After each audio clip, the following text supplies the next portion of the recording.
léegi nag président moo doon neexalaat di neexal ay jàmbaaram son excellence nag yow la ñuy neexal te ki lay neexal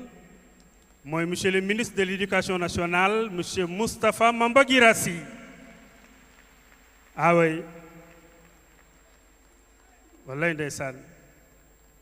aka ñoo yaru ndeysaan waaye salle bi acca salle bi gunge leen monsieur le président de la république mi ngi jot neexalam neexal bu jóge fan ci ministère de l'éducation nationale waaye ba mu jógee ci ministère mooy dafa ànd ak waa daara yépp acteuru daara yi ñoo àndandoo ak ministre bi jébbal ko raay bi nga xam ni président waa daara yépp ñu ngi lay wax ni jookoo njal am du noonu lañ ko war a waxee yal na la yàlla fay président te yàlla guddal sa fan kon su ko defee foofu nag la ñuy jaaree woo ki nga xam ni moo ñuy tëjal jataay bi ci waxtaan waaye ma fàttali ni bu ñu ko wooyee ba mu jox ñu kàddoom gu tedd gi mu waajal annoncé woon naa léegi ni am na ministère yoo xam ni war nañ fee signé convention ak daara yi ñu sàkku ci ñoom donte président génn na ñu mayaat ñu rekk 5 minutes terale ko daara te mooy ministère de la jeunesse des sports et de la culture am nañ convention bu ñu war a signé ak daara yi léegi ministère de la formation professionnelle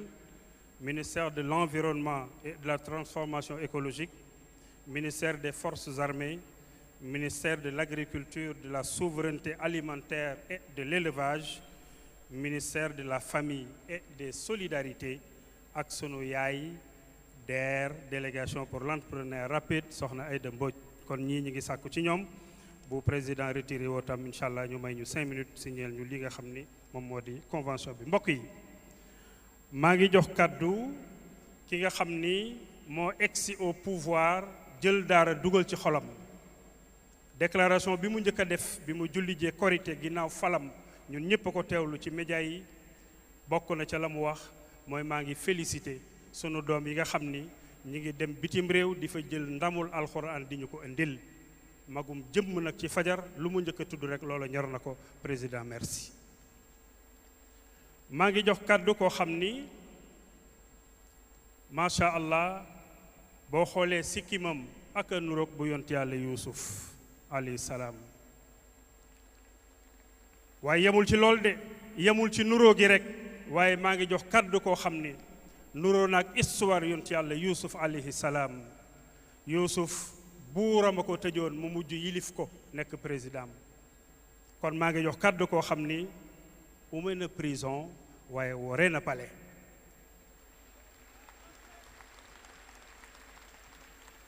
maa ngi jox kàddu koo xam ni keroog ba nga xamee ni dem na ziyaare ji waajuram wu góor ci élection yi ñu génn ñëw nuyu ko sukk ci kanamam toogul ak moom ci kaw déedéet kii xam na baayam kii xam na luy kilifa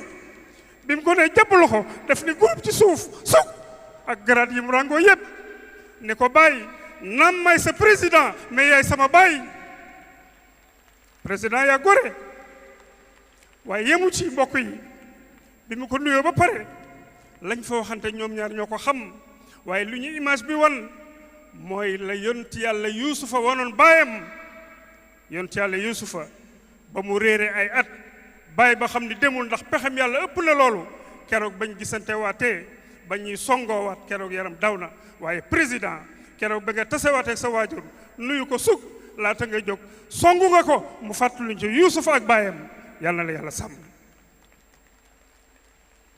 waaw l'histoire s'est répétée plusieurs fois defe naa ne bu ñu neexee sax ni kat ka annahu hu waaw mel na ni moom waaye ba tey mooma yàlla na la yàlla sàmm ni mu sàmmee woon yonent yàlla yuusufa programme bi nga bëggal Sénégal li yuusufa bëggaloon Égypte ba mujj ko def teg ko ci économie xam-xam yàlla na yàlla defal loolu lépp nga fekkee ko te tal ko te bu la bopp metti bu saw yaram metti bu loxo nagam bu tànk nagam président yàlla na nga mucc yow lay jox kàddu bismillah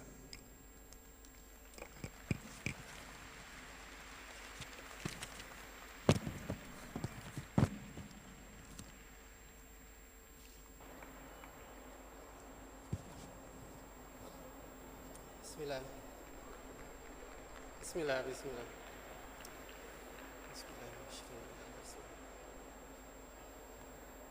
Assalamu alaikum wa rahmatullahi ta'ala wa barakatuhu. Monsieur le ministre de l'Éducation nationale, Mesdames, Messieurs les membres du gouvernement, Excellences, Mesdames, Messieurs les ambassadeurs, Monsieur le directeur des affaires religieuses et de l'insertion des diplômés en langue arabe, honorables chefs religieux, honorable Borom Dara, cher Ndeyu Dara, cher Ndongo Dara, distingués invités, Mesdames, Messieurs. C'est avec une émotion empreinte de respect et de reconnaissance que je prends la parole en ce jour, marqué par la célébration de la 3e édition de la Journée nationale des Dara. Ce moment solennel nous offre l'opportunité de nous arrêter un instant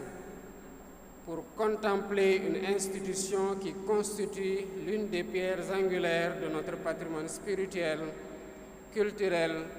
et éducatif. Je veux nommer les Dara. Institué par le décret 2023-225 du 18 janvier 2023, cette journée traduit notre volonté collective de rendre hommage à ces établissements qui ne sont pas seulement des lieux de transmission du savoir religieux,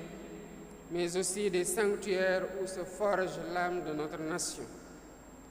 À travers les siècles, les Dara ont su, avec abnégation et humilité, former des générations d'hommes et de femmes à la fois enracinés dans les valeurs profondes de l'islam et capables de contribuer activement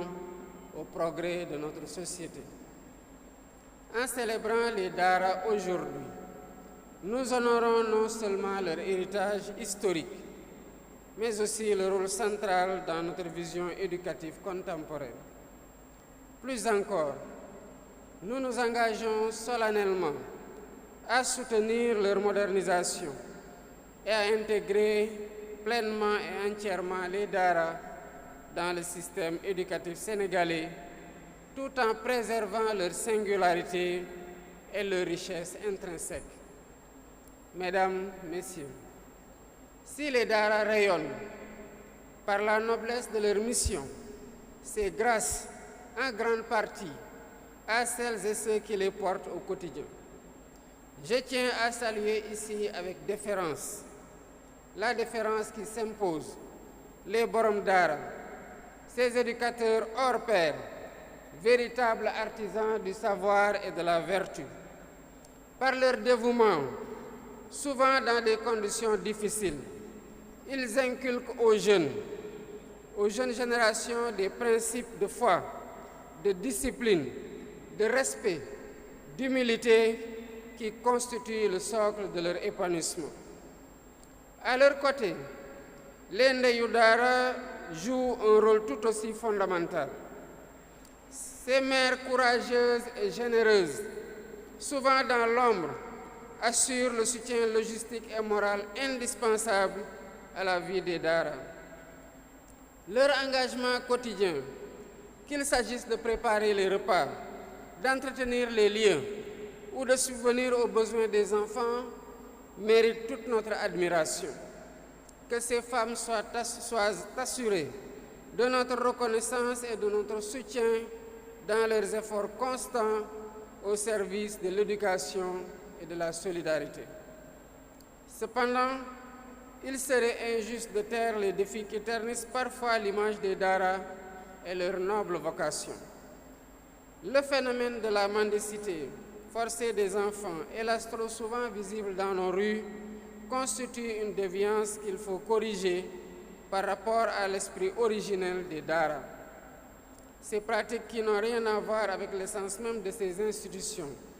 doivent être revues. Il est de notre devoir collectif donc d'agir pour que chaque enfant inscrit dans un Dara puisse apprendre et s'épanouir dans la dignité. Mesdames et Messieurs, Face aux défis et aux opportunités qu'offrent les Daara, il est urgent de concevoir une nouvelle approche ambitieuse et inclusive pour en assurer la pérennité et le rayonnement. C'est pourquoi j'annonce aujourd'hui la convocation des premières assises nationales des Daara. Ces assises qui réuniront tous les acteurs concernés, éducateurs, décideurs politiques, familles religieuses, partenaires techniques et financiers, auront pour mission de réfléchir à une refonte en profondeur du système des Daara.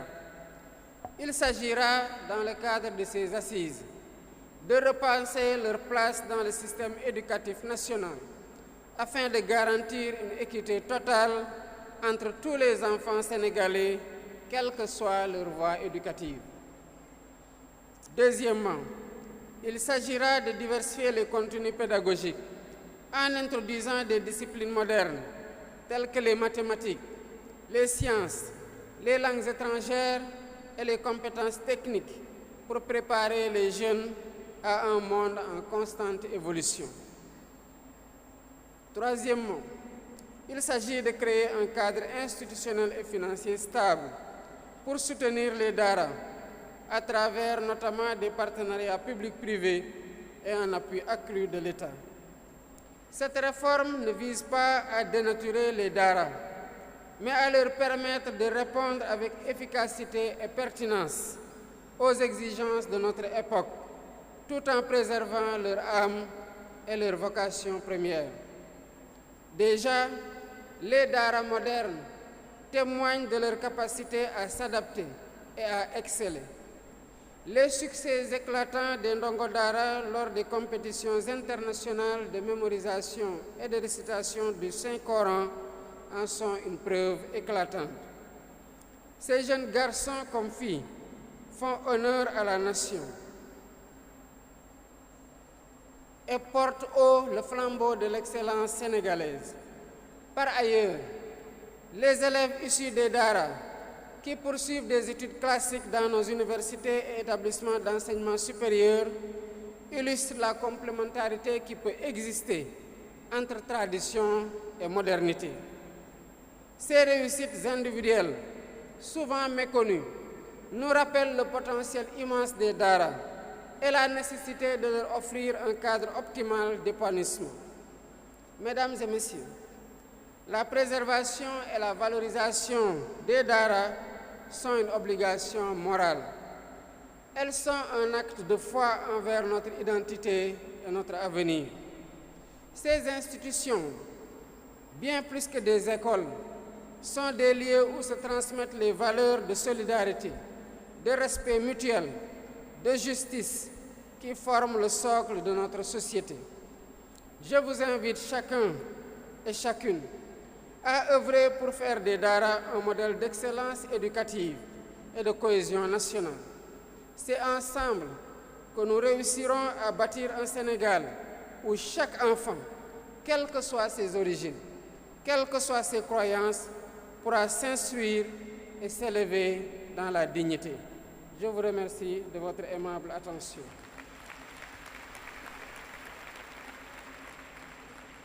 Assalamu alaikum wa rahmatullahi ta'ala wa barakatuhu.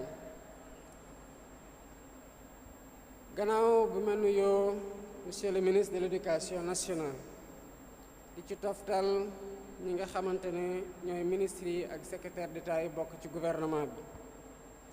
di nuyu tamit ñi fi teewal ambassades yi ak consulat yi di nuyu tamit di ko beral loxo kii di directeur des affaires religieuses et de l'insertion des diplômés en langue arabe waaye di ñaanal di beral loxo kilifa diine yi di leen ñaanal yàlla may leen wér taxawu leen te may leen gudd fan bàyyi leen suñu kanam ñu yàgg ñoo gunge di ñu tette di sargal tamit ñi nga xamante ne ñoo yore daara yi di ndeyu daara yi di borom daara yi waaye di sargal tamit ndongo daara yi nga xamante ne yàgg nañoo yëkkati raay Sénégal ci bitim réew maa ngi nuyu ñëpp ñi fi teew di góor ak jigéen di wax ne mbégte gu rëy laa am ci taxaw fii tey di wax ak ñi nga xamante ne ñoo fi toogal daara di wax sax ak ñoo xamante ne amoon nañu yéen a teew fii waaye seen diisaayu tànk mayu leen ñu teew ci bés bi jombul na fi ñu nekk ñu ngi ñuy déglu te bu ñu déglul sax na ngi leen ñu yeggalal suñu nuyoo ci ñoom ak mbégte gu ñu am ci ñoom ak cofeel gi ak worma gu ñu am ci ñoom di bokk ak ñoom bés bii nga xamante ne tey di ñettoolu bés ñu ngi koy jagleel daara muy nag bés boo xam ne yàlla may nañu ñu war a taxaw xoolaat taar gi nga xamante ne daara am na ko ci biir Sénégal te mu doon lu yàgg doon loo xamante ne bu doon tabax la ci société sénégalaise daara mooy fondation bi ndax daara moo defar ñëpp ñi nga xamante ne tey ñooy mooñaat di tettewaat ñi nga xamante ne ñoo nekk ci société sénégalaise. alhamdulilah rabil alamin ci bi ñu yàlla mayee ci décret 2023-2025 ñu jëmal journée bi muy wane nag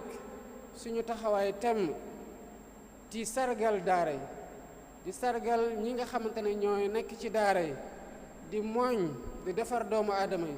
di defaraat ruux yi te ci doomu aadama yooyu la ñuy taxawaat sukkandiku ci ñoom ci seen yar ak ci li jiitu ci ñoom ci ay valeur ak ci diine ngir tabax réew mi kon daara weesu na rekk foo xamante ne dañ fay jokkalante xam-xam waaye dafa nekk foo xamante ne dañ fay defaree doomu aadama di defar ruuxu doomu aadama loolu moo tax daara ay nu ñu yàgg nañu fi lool te yàgg nañoo tàggat nit ñi di góor ak jigéen ci ay génération di leen jàngal yar di leen jàngal oyof di dindi lépp loo xamante ne rëy la ci ñoom pour gën leen a saxal ci loo xamante ne loolu mooy diine di diine islaam waaye defar leen tamit ngir ñu mën a dugal seen loxo bu baax a baax ci liy tabax réew mi kon bu ñu dee sargal daara yi tey dañuy sargal lépp loo xamante ne ndono la ci mag ñi waaye di sargal tamit ñun seen gis-gis ak seen liggéey ci li nga xamante ne moo jëmal li société sénégalaise tey te ñu koy bakkoo fu ne di ko sant yàlla bu baax a baax alhamdulilah rabil alamin ci li ñu yàlla may ci daara fii Sénégal ak ci ay mag yu baax yoo xamante ne jox nañu héritage bu am solo kon lii di suñu engagement tey mooy gën a jàppale daara dafa seeni nañ ci taxaw bu baax a baax a baax ànd ceeg ministère bi waaye ànd ceeg ñi nga xamante ne mooy borom daara yi mooy ndeyu daara yi mooy kilifa diine yi ci biir réew mi ak sax ak ndongo daara yi waaye ni ñuy jàppaleen système daara yi du rekk gën leen a ñongal gën a baaxal bërëb yi ñuy jàngee gën leen a gunge ci jàppale ci fan wu ne waaye tamit loolu ak nuñ ko def dinañu bàyyi li nga xamante ne mooy taarixu daara mooy identité wu daara mooy li nga xamante ne mooy richesse u daara ak singularité wu daara ndax bu daara yi melee nu ñu may tey seen mission moo tax te ñu matal ko bu baax a baax waaye tamit dañ ciy sargal ñëpp ñoo xamante ne ñoo taxawoo daara ba daara nekk lu mu nekk tey te ñu doon na ko ci foo xamante ne ak dëggu ci lañ ak dogu ci lañ ko tabaxee ñii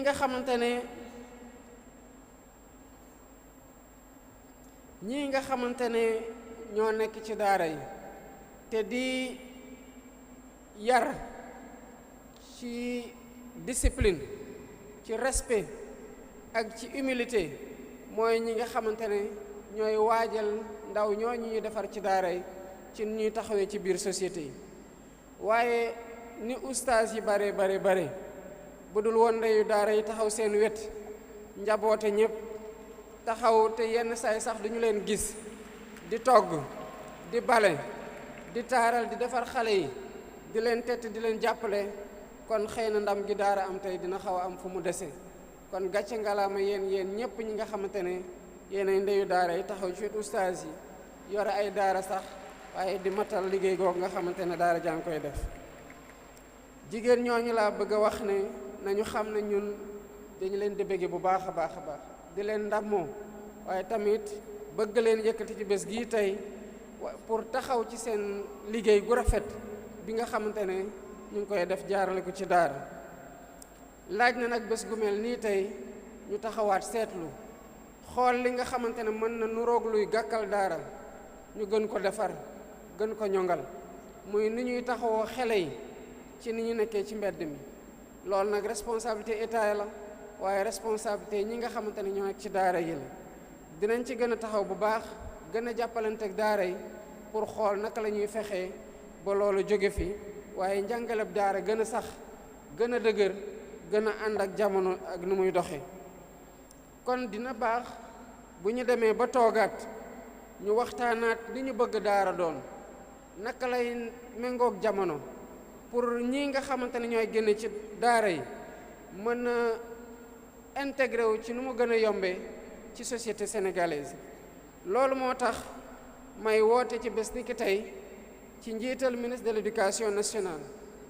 booloo ci ñi nga xamante ne ñoo nekk ci daara yi pour ñu am ay waxtaan yoo xamante ne ay assises nationales des daara lay nekk. waxtaan yooyu day tax ñu xoolaat biñ ci toogee muy ñii nekk ci daara yi ñii nekk ci gouvernement bi ak ñëpp ñoo xamante ne ñuy jàppale ci nu ñuy waxtaanee te ci lu war a nekk réforme yu ñu war a andi pour daara gën a taxawee lii di place am. loolu nag buñ ko waxee dañ ciy xalaat ñetti tomb bi ci njëkk mooy naka la ñuy fexe ba daara taxawaat ci place am ba fexe ba kiy jaar ci daara ak kiy jaar ci beneen école donte ñoom ñëpp ay doomu sénégalais lañ état du Sénégal taxawoo leen yemale leen képp ci ku nekk boo tanee ci yoon wi nga xamante ne foofu nga bëgg a jaar pour defar sa bopp. waaye tamit dina baax ñu fexe ba nit ñi bu ñu jàngee diine ba pare ñu bañ a am pour jàngaat maanaam ñu xool ni ñu leen di jàngalee diine lan lañ leen di jàngalee ci wetu wa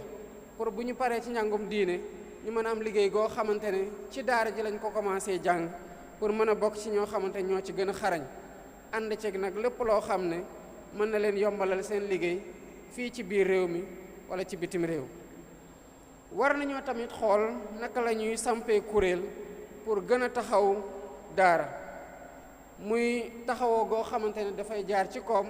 waaye dafa jaar tamit ci liy jëmal daara ci kanam te xam naa ne waxtaan yooyu biñ ci demee bu soobee yàlla dinañ ko gën a matal. réforme bii nag ñuy waajal te xam naa ne lépp lu ciy tukkee ci waxtaanu ñii fi teew tey nar cee teew ci bés bu jotee ñoo ko nar a waxtaanee ndax boo bëggee dimbale waa daara faw nga laaj la waa daara ji fan lañ mën a jaar ba dimbale leen méngoog li nga xamante ne mooy seen gis-gis. waaye am na lu ñu seetlu mooy daara yi nga xamante ne gën nañu leen moderniser ba dem ba tey ñu egg ci ay université bokk ci ñi nga xamante ne loolu la daara mos a jàngale yàgg nañoo may ndam surtout ci compétition internationale yoo xam ne ay góor ak i jigéen mel ni ñu fi jaar sànq yàgg nañoo yëkkati raaya Sénégal. waaye nañu fexe tamit ba ñii nga xamante ne dañuy génn ci daara yi di dem ci université islamique yi que mu nekk fii ci Sénégal wala mu nekk ci bitim réew mën na booloo bokk liggéey ak ñi nga xamante ne dañoo jaar ci système éducatif traditionnel bi ma bëgg a wax foofu mooy école moderne bi defar les fonctionnaires notamment et les autres acteurs de la République. kon mbokk yi lii nga xamante ne mooy li ñu donnee ci daara te muy alal goo xamante ne amul njëg ñun ñëpp ñu war ko xam jàppee ko ñaari loxo jàppee ko fula gën ko taxaw wareef la ci ñun ni leneen nekkee wareef ci ñun ndax daara amul lenn lu ko ëpp solo ci liy defar réew mi ak ci li defar doomu réew mi. kon maa ngi leen di woo góor ak jigéen mag ak ndaw seen taxawaay gii ngeen am te gouvernement bi taxaw temm tey gën leen ci bëgg a gunge ndax ñun li ngeen di defar moom la ñuy utiliser muy ressource humaine te nu ngeen ko mooñee ba mu gën a mën a ñong pour ñu utiliser ko noonu pour tabax réew mi rek yéen lañ koy sante kon jàppalante gi du mën a ñàkk waaye ci loxo ak kaw loxo waxtaanaat xam ne li ñuy liggéey ak lu ñu bëgg defar Sénégal moo ñuy tax lépp loo xamante ne am nañ ko yéene def ci daara ñu matal ko. bëgg naa nag balaa may tëj sama kàddu ma beral loxo kii nga xamante ne mooy secrétaire général de la Ligue islamique muy invité d'honneur bi nga xamante ne woo ngeen ko ci bés bi te di ko sargal di ko jaajëfal bu baax a baax ci taxawaay bi nga xamante ne am na ko ci diine gi ci benn fànn wépp nag rawatina ci jàppale gi nga xamante ne mu ngi koy jàppale ay daara yu bëri nekk ci biir réew mi maa ngi leen di sant di leen gërëm asalaamaaleykum wa rahmatullahi taala wa barakaatu.